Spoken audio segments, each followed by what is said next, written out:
Ladies and gentlemen, welcome back to Gaming with me, Tony Mo. Sunday, guys, and you know what? Something new today. I decided I want to sit down and just discuss two smaller topics that normally would have their own videos that would end up being very short. Throw them in a video together, call it game discussions, and then use this on a random basis whenever I have a large number of small topics that I want to break down in a video, and you know, ones that are just worth putting together to discuss. So let's go ahead and kick it off with the very first one, and that is the massive discussion around, you know, the minimum required specs to run Star Citizen. This is something that a lot of people like to speculate really heavily, or at least question and have concerns about, where there's another large group of us that are just kind of like, it'll all be okay. So I guess I want to break it down for those people who may be a little bit concerned, who are like holding off to build some ridiculous $4,000 PC because they're convinced that, you know, the $1,000 rig they might build or the $800 rig they might build will not be able to play Star Citizen at all. Now, I can understand the concern when you look at a game like Star Citizen, which looks pretty much absolutely jaw-dropping, even in its pre-alpha phase, and also because you have someone like Chris Roberts behind it, who has always been about pushing technology. That's the main reason that Star Citizen is a PC-only game, because he's all about pushing the boundaries. He says everything needs to be to the maximum, 64 gigabytes of RAM, 2 Titans, i7 4770Ks or i7 82Ks, whatever the hell the higher one than that is. You know, he's all about the max of everything, pushing the hardware to its limit. That doesn't mean that they're using some game engine, though, that requires that you have a $4,000 PC just to run the damn thing. They're using the Cryengine, as we know. Cryengine is probably one of the most versatile, scalable, and one of the best engines ever made. I mean, just hands down. If you look at the versatility of the Cryengine, for example, take a game like Star Citizen. Star Citizen looks very different from something like Crysis 3. And if you take a look at something like Rise Son of Rome, three very different titles, all developed under the same fantastic engine. Now, I mentioned scalability. What does that actually mean? Basically, that means that the Cryengine can run games like Crysis 3 on very low settings while still looking absolutely stunning. For example, a lot of people who have lower end rigs can run something like Crysis 3 without any issue on low. But most of the time, when you think about the idea of running a game on low, it's a pretty big turnoff. You're almost like, well, why play it at all?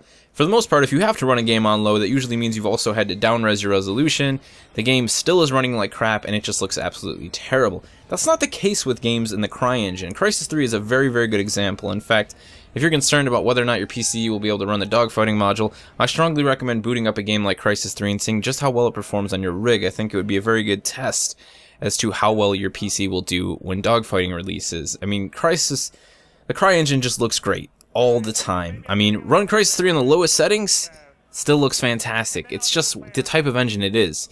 Now, will you be able to play the dogfighting module or something like Crysis 3 on a $400 PC? Most likely not, unless of course you paid $400 for that PC from the kid down the street who previously built it for like $3 grand. It's not going to happen. You're not going to build a $500 to $600 gaming rig that's really going to be able to play something like Star Citizen at an enjoyable level.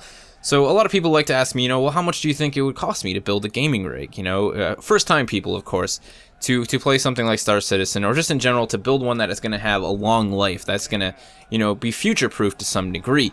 So I'm going to throw my number out there. Again, this is my personal opinion based on the rigs that I've built in the past, and that number is $1,000 US. Now, you could get lucky and you could buy all the parts individually and have a friend who knows how to put a PC together, or maybe even take the steps to do it yourself. It's really not that complex. With things like the internet these days, you can sit down and watch someone build an entire PC in under about 2 hours. If you do that and buy all those parts over months or a month's time when they're on sale, you may just be able to build, you know, that $1,000 rig for maybe $700 to $800 if you're lucky. But to me, that is the sweet spot right there. When I think of PC gaming, there's a reason I PC game, and it's usually because I want to play things at the highest possible fidelity, or at least close to it. Now, when I first built my original PC, it was a very expensive overkill PC. It cost me around $3,200.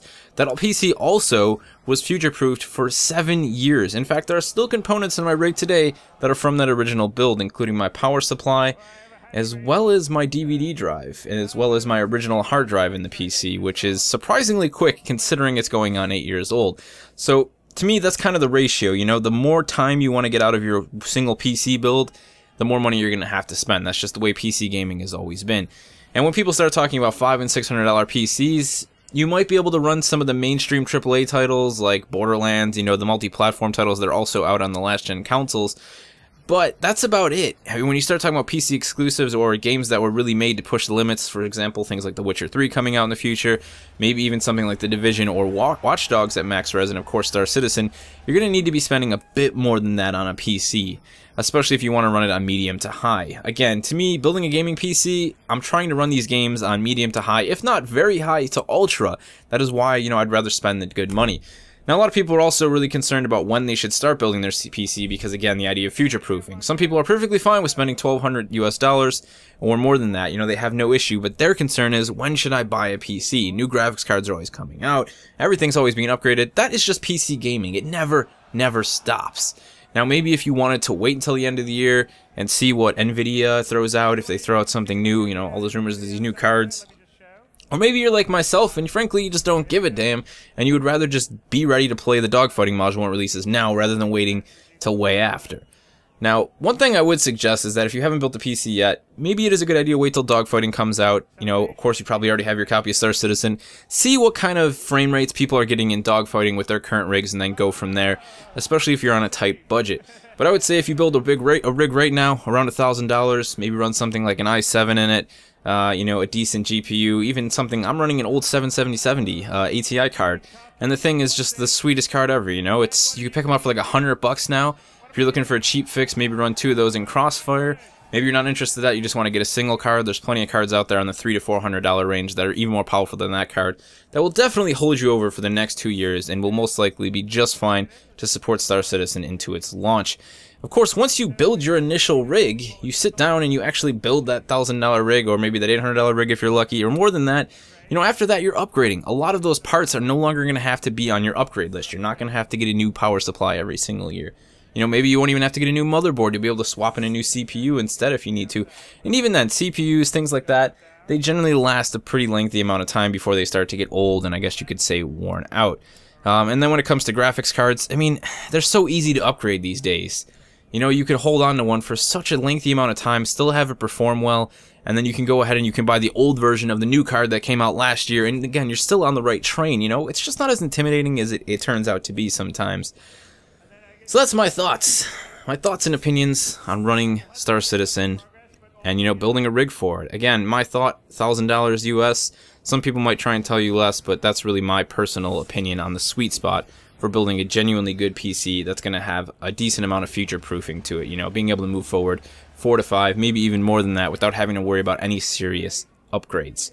Now the next thing I wanted to talk about was Sony Online Entertainment's H1Z1. This is the recently announced Zombie MMO that is currently in like pre-alpha or something ridiculous. It's really early on, and when I first saw this, to be honest, my exact unadulterated, unedited thoughts were, oh my god, congratulations Sony Online Entertainment, another BS cash grab. There's just nothing about the game that has impressed me. You guys are seeing footage right now from one of the live streams they recently did. There's nothing there. Great, Zombie MMO using the same architecture and engine as PlanetSide 2. A lot of people are really hyped about that for some reason. It's something I constantly keep hearing, but it's on the PlanetSide engine.